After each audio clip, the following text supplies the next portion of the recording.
नमस्कार, मैं हूं मृत्युंजय कुमार झा और अगले आधे घंटे के दौरान आप हमसे कमोडिटी मार्केट से जुड़ा हुआ कोई भी सवाल पूछ सकते हैं। हमारा टोल फ्री नंबर है 1800-180-3545। साथ ही आप 0120-4258-237 पर भी अपना सवाल पूछ सकते हैं। और आपके सवालों के जवाब देने के लिए हमारे साथ दो एक्सपर्ट हैं। हमारे साथ है अनुज गुप्ता एंजल कमोडिटी के, और साथ ही हमारे साथ हैं अमित सजेजा। आप दोनों मेहमानों का बहुत बहुत स्वागत। अजय बहती, माफ कीजिएगा, आप दोनों मेहमानों का बहुत बहुत स्वागत है कार्यक्रम में। शुरुआत करते हैं बम्पर कॉल से। आज की 3 बम्पर कॉल कौन सी हैं जहां पर आपके लिए कमाई के सबसे बेहतर मौके होने वाले हैं, ये हम आपको बताने जा रहे हैं कि शाम के कारोबार में आप बाजार में कहां पर ट्रेड करके मुनाफा कमा सकते हैं। पहली कॉल है गोल्ड, जहां पर आप आज के लिए बाई कर सकते हैं 30,100 पे। लक्ष्य होगा 30,400 रुपए का। स्टॉप लॉस 29,900 रुपए के स्तर पर लगा सकते हैं। दूसरी महत्वपूर्ण कॉल जहां पर आपके लिए कमाई के मौके हो सकते हैं आज के लिए जिंक, और जिंक में 126 के भाव पर बिकवाली करें। 124 का टारगेट होगा। 127.50 के लेवल पे स्टॉप लॉस लगाएं। और तीसरी महत्वपूर्ण कॉल जहां पर आप कमाई कर सकते हैं इंट्राडे में क्रूड, और क्रूड में 3115 के भाव पर बाइंग करिए। 3220 के टारगेट के लिए 3050 के स्तर पर आप स्टॉप लॉस लगाकर ट्रेड कर सकते हैं। ये कुछ महत्वपूर्ण कॉल है जहां पर आप कारोबार कर सकते हैं। मार्केट में ट्रेड करिए लेकिन स्टॉप लॉस जरूर लगाइए। और अब बात करते हैं एग्री कमोडिटीज की। आज एग्री कमोडिटीज की कीमतों में जोरदार तेजी आ गई है। आपको बता दें कि मानसून में देरी की खबर का बड़ा इंपैक्ट आज ग्वार, चना और सोयाबीन की कीमतों पर देखने को मिला है। वायदा बाजार में ग्वार का भाव करीब 1% बढ़ा है, और चने की बात करें तो यहाँ पर जोरदार तेजी आई है। करीब 1.5% ऊपर है मार्केट, और भाव 5800 के ऊपर पहुंच चुका है। बातचीत करने के लिए हमारे साथ कुणाल शाह जुड़े हैं निर्मल कमोडिटी के। कुणाल, स्वागत है आपका कार्यक्रम में। जो तेजी आई है एग्री में, खबर ये आई कि मानसून में 6 से 7 दिन की देरी हो सकती है, लेकिन क्या आज की तेजी आप आगे भी कंटिन्यू देख रहे हैं? जी नहीं, अगर 6 से 7 दिन मानसून डिले, उसका मतलब ऐसा नहीं कि एग्री कमोडिटी में तेजी बरकरार रहेगी। डेफिनेटली एक अनसर्टेन माहौल बनता है जब मानसून 6-7 दिन लेट आता है तब, बट इसके कारण ऐसा नहीं बोल सकते कि ये जो तेजी है वो कंटिन्यू ही रहेगी। तो जब तक ऑनसेट नहीं होता है मानसून का, शायद ये कंटिन्यू रह सकता है, पर मैं इसमें बहुत ज्यादा रीड नहीं करूंगा। और मैं इसको मानसून 6-7 दिन डिले होते हैं उसको देख के कोई long term positional by call नहीं लूंगा। ओके, ठीक है, आप कह रहे हैं कि long term positional by call नहीं होगा, लेकिन अगर मानसून में देरी होती है कुणाल, एक्चुअल बारिश भी अगर देर से होती है, तो क्या आपको लगता है कि लंबे समय में एग्री मार्केट एक बार फिर से रफ्तार पकड़ेगा? हाँ जी हाँ, अगर 15-20 दिन 25 दिन अगर मानसून डिले होता है, या फिर जो रेन डिस्ट्रीब्यूशन पैटर्न है वो अनइवन है, रेन डिस्ट्रीब्यूशन अच्छा नहीं होता है, ऐसे सिनारियों में एग्रीकल्चर कमोडिटी जो पिछले 2 साल से शॉर्टेज के, आप ऑयल सीड ले लो या पल्सेस ले लो, हाँ, या इवन ग्रेन्स ले लो, सभी में शॉर्टेज है। सो अगर 15-20 दिन डिले होता है then it can add fuel to the fire. Okay, ठीक है, 15-20 दिन की अगर देरी होती है तब बाजार में बड़ी तेजी आ सकती है। बहुत बहुत शुक्रिया कुणाल आपका इस पूरी जानकारी के लिए। अजय, आपका कमेंट क्या होगा, कॉल क्या होगी आपकी कल के मार्केट में एग्री कमोडिटीज पर? मृत्युंजय, मुझे लगता है अभी भी एग्री मार्केट, स्पेशली अगर आप पल्सेस की बात करें तो तेजी अभी भी बरकरार है। जैसे आपने कहा कि चना का भाव ऑलरेडी 5800 के ऊपर पहुंच गया है। मुझे लगता है अभी भी इस रैली में स्टीम बाकी है। ओवरऑल हम अगर पोजिशनल पर्सपेक्टिव से बात करें 2 या 4 दिन के पर्सपेक्टिव से, तो 6100 तक के टारगेट अभी भी हम देख सकते हैं। तो अभी भी डिप पर बाई कर ही चले, तो यही मेरी सलाह रहेगी। ओके, आप कह रहे हैं कि डिप पर बाई करके चलना फायदेमंद होगा, और 5930 का स्तर आपको कल के कारोबार में चने में देखने को मिल सकता है, ये मानना है अजय बहती का। अनुज, आपकी टॉपिक एग्री मार्केट में क्या होगी जहां पर कल नजर रखनी चाहिए? देखिए, मुझे लगता है कि आरएम सीड जो है काफ़ी वॉलेटाइल कमोडिटी, और हमने देखा है कि इसमें ऊपर से सेलिंग देखने को मिला है। मुझे लगता है कि सरसों के अंदर सलन राइज करके चलना चाहिए। नीचे करीबन जो भाव है 4400, 4350 तक देखने को मिल सकते हैं। ठीक है, चलिए अब शुरू करते हैं सवाल जवाब का सिलसिला। हमारे साथ श्याम है पंजाब से, गोल्ड पर इनका सवाल है। पूछिए श्याम। श्याम, आप सुन पा रहे हैं? हाँ जी, हाँ जी जी, सवाल पूछिए। सर, गोल्ड में इन्वेस्ट करना है। ठीक है, आप गोल्ड में इन्वेस्ट करना चाहते हैं। अनुज गुप्ता, आपकी राय करंट मार्केट प्राइस पर गोल्ड के ऊपर क्या होगी? और देखिए गोल्ड में देखें तो ट्रेंड पॉजिटिव है। लास्ट वीक गोल्ड ने करीबन 30,000 के ऊपर क्लोजिंग किया है काफी डिप मारने के बाद। तो मुझे लगता है कि जो ट्रेंड पॉजिटिव था वो बाइंग साइड में ही एक्टिव है। मुझे तो ये करंट रेट से बाय इनिशिएट करना चाहिए। ऊपर अगर हम टारगेट की बात करें, इनिशियल टारगेट की करीबन 30,250 से लेकर 30,300 तक देखने को मिल सकता है। और अगर भाव 30,300 के ऊपर चलते हैं तो करीबन जो नेक्स्ट टारगेट होगा दैट वुड बी अराउंड 30,700।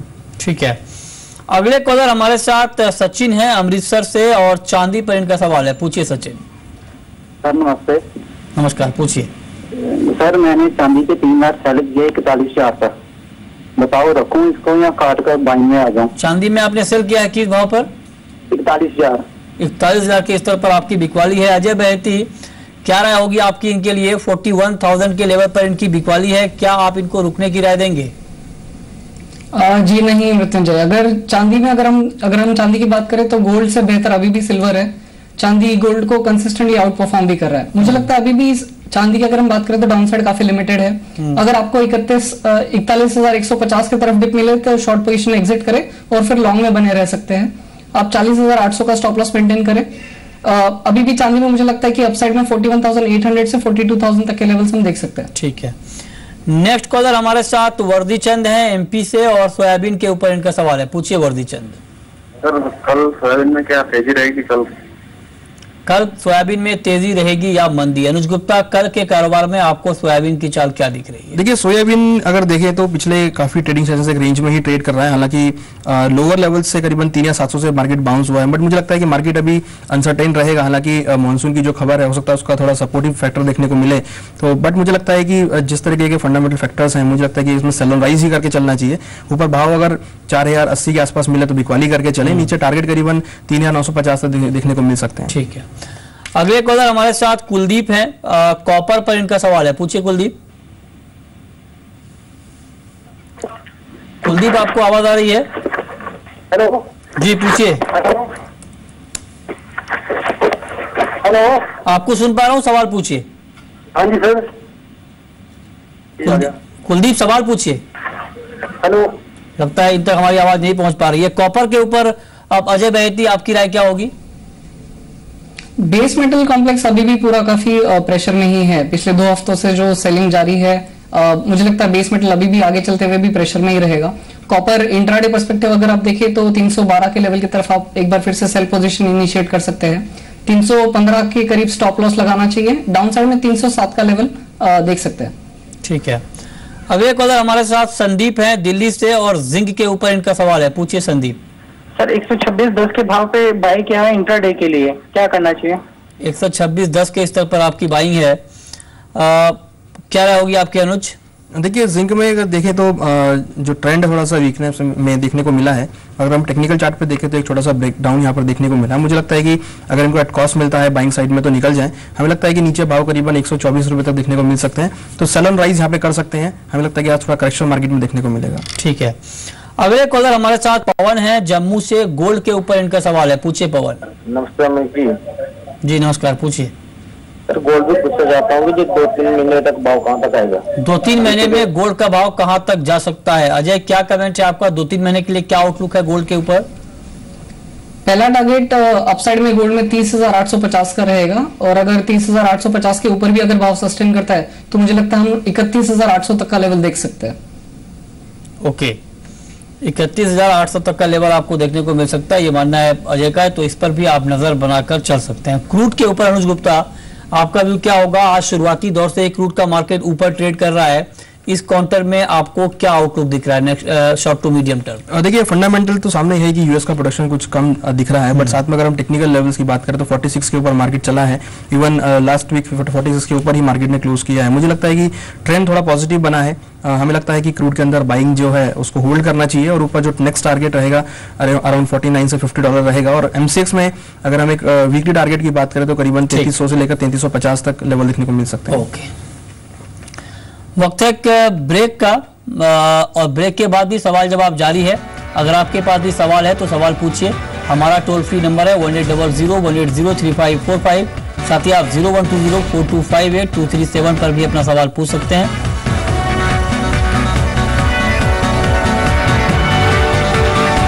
लेकिन ब्रेक से पहले नजर इवनिंग कॉल पर।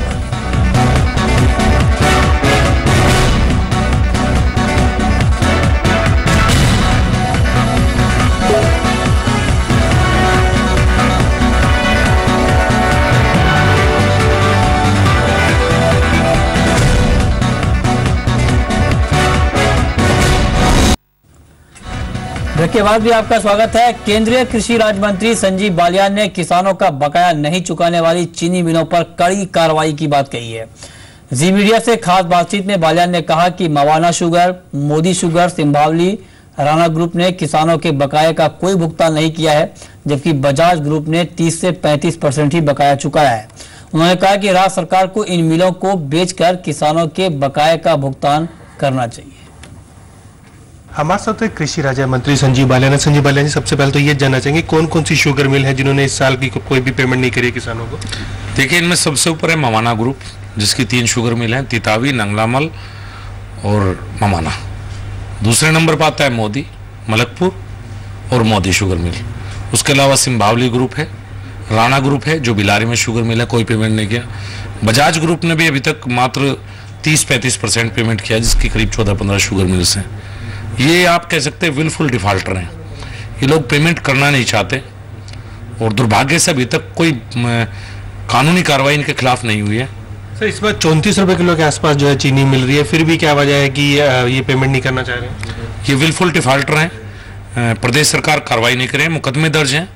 अगर एक किसान के पास 1 लाख रुपए अगर वो ना दे पाए तो उसको गिरफ्तार कर लिया जाता है। और दुर्भाग्य की बात है कि कई 100 करोड़ रुपए बकाया होने के बावजूद शुगर मिल मालिकों को अब तक गिरफ्तार नहीं किया गया। सर, आपकी तरफ से कोई कार्रवाई देख सकते हैं? सर, राज्य सरकार की जिम्मेदारी बनती है कि राज्य सरकार इसको देखेंगे। देखिए, मैं जिस क्षेत्र से आता हूँ, अगर मेरे हाथ में ताकत होती तो सब मिल मालिक ये कम से कम जो डिफॉल्टर हैं अब तक जेल में होते और जब तक ये पेमेंट ना करते बाहर ना आ पाते। ये राज्य सरकार का काम है, कानून व्यवस्था। ये संजीव बालियान के हाथ में नहीं है। ये पेमेंट चूंकि किसान जो अपना गन्ना है वो राज्य सरकार को देते हैं और राज्य सरकार शुगर मिल को देती है सोसाइटीज के माध्यम से, इसलिए जिम्मेवारी राज्य सरकार की है। वो अधिग्रहण कर सकती है। राज्य सरकार का पावर है कि इन शुगर मिल का जो डिफॉल्टर है उनका अधिग्रहण करके किसान को पेमेंट करें। किसान को उसकी पेमेंट चाहिए। जो कड़ी कार्रवाई की बात यहाँ पर कृषि राज्य मंत्री ने कही है, जिन चीनी मिलों ने किसानों का भुगतान नहीं किया है उनके खिलाफ। चलिए आगे बढ़ते हैं और एक बार फिर से लौटते हैं कॉलर पर। हमारे साथ पवन है जम्मू से, गोल्ड पर इनका सवाल है, पूछिए पवन। चलिए अगले कॉलर हमारे साथ सुनील है राजस्थान से, ग्वारगांव पर सवाल पूछना चाहते हैं। सुनील पूछिए। सुनील, आपको आवाज आ रही है? लगता है इनसे भी हमारा संपर्क नहीं हो पा रहा। अगले कॉलर हमारे साथ प्रदीप है हिसार से, क्रूड के ऊपर इनका सवाल है, पूछिए प्रदीप।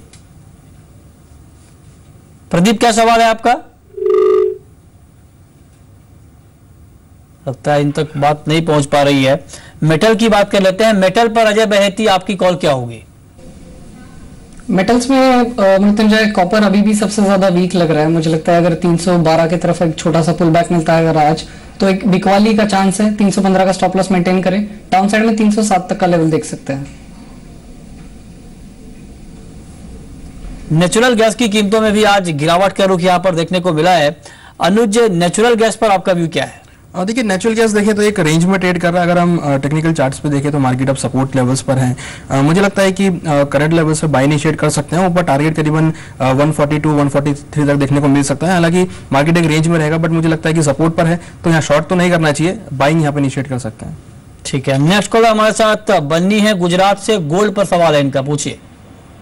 हेलो जी, पूछें। हेलो जी, गोल्ड मैंने 30,152 से बाई किया हुआ है और मैं जानना चाहता हूँ गैस के ऊपर भी अभी बाई करना चाहिए या सेल करना चाहिए? क्या राय है आपकी अजय? गोल्ड की अगर हम बात करें तो 30,100 का सपोर्ट डाउन साइड में काफी अच्छा है। तो मुझे लगता है अगर जब तक 30,100 के ऊपर है, अगर डिप मिले तो अभी भी बाइंग इनिशिएट करनी चाहिए। इनको अपसाइड में 30,300 से 30,330 तक का लेवल देख सकते हैं। ठीक है, और अगर हम नेचुरल गैस की बात करें तो जी हाँ, कंटिन्यू करें। नेचुरल गैस की बात करें तो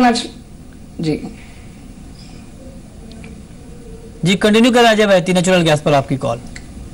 नेचुरल गैस भी सपोर्ट पर ही है बिल्कुल। अगर 1 रुपया भी अगर यहाँ से डिप मिले तो 138 137 का जोन काफी बेटर है बाय करने के लिए। 135 के ऊपर जब तक है तब तक नेचुरल गैस का अप ट्रेंड कंटिन्यू रहेगा। पवन है अगले कॉलर यूपी से और मेमथा पर इनका सवाल है, पूछिए पवन। भाई साहब, 2 लॉट मेमथा 865 की बिक्री पड़ी है, आपने 75 का एसएल बताया है। अब कोई बड़ा एसएल क्या लगाना है साहब जो कि नीचे आ सकता है या ऊपर ही जाएगा? ठीक है, ये ओके अनुज बताएं। देखिए मेंथा ऑयल में देखें तो कहीं ना कहीं लोअर लेवल पे सपोर्ट मिलता हुआ नजर आया है। मुझे लगता है कि अगर ये 880 के ऊपर चलता है तो करीबन 890 895 तक के लेवल देखने को मिल सकते हैं। हालांकि 900 रुपए का जो एक रेजिस्टेंस है वो अभी भी मार्केट में इंटैक्ट रहेगा, तो मुझे लगता है कि अगर ये होल्ड करते हैं तो एक बार 880 से लेकर 885 के बीच एग्जिट हो सकते हैं। अगले कॉलर हमारे साथ सुमित हैं महोबा से, क्रूड के ऊपर इनका सवाल है, पूछिए सुमित।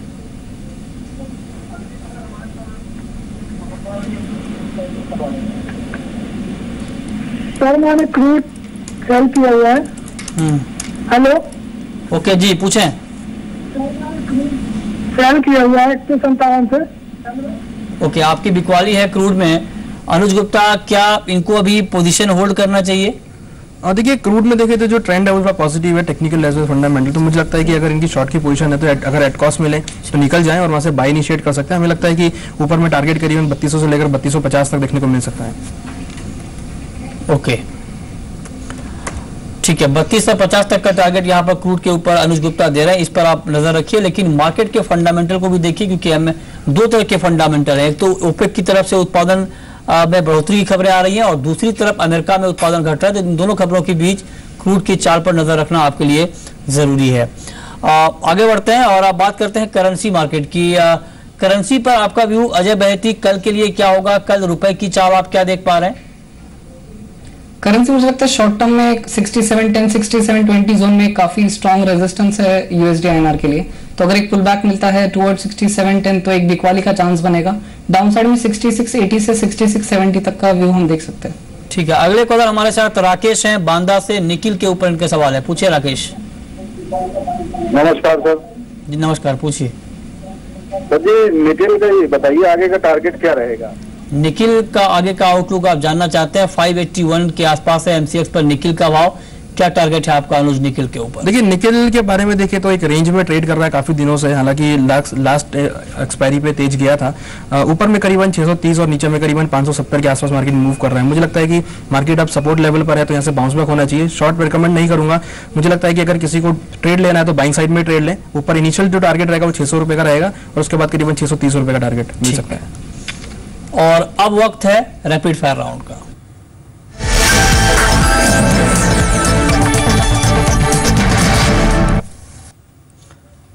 ओके, अजय आपकी पहली कॉल क्या होगी? चांदी में बाय करना चाहिए 41,150 के लेवल पे। 40,800 का स्टॉप लॉस रख सकते हैं। अपसाइड में 41,700 तक का टारगेट देख सकते हैं। ठीक है, अनुज आपकी कॉल? देखिए हमारी कॉल जिंक में है जहां हमने सेल रेकमेंड किया है। मुझे लगता है कि नीचे टारगेट करीबन 124 तक देखने को मिल सकता है। स्टॉप लॉस करीबन 127.50 पे लगा सकते हैं। आपकी आखिरी कॉल अजय बहेती। दूसरा अच्छा ट्रेड मुझे लगता है अभी भी क्रूड ऑयल है, वो भी बाय साइड में ही है। अगर 3115 के करीब अगर डिप मिले तो बाय करके चले। 3050 का स्टॉप लॉस मेंटेन करें। अपसाइड में 3230 तक का लेवल देख सकते हैं। ठीक है, बहुत बहुत शुक्रिया अजय आपका, अनुज आपका भी इस पूरी जानकारी के लिए। तो फिलहाल इस कार्यक्रम में इतना ही। वक्त एक ब्रेक का, ब्रेक के बाद भी खबरें लगातार जारी हैं।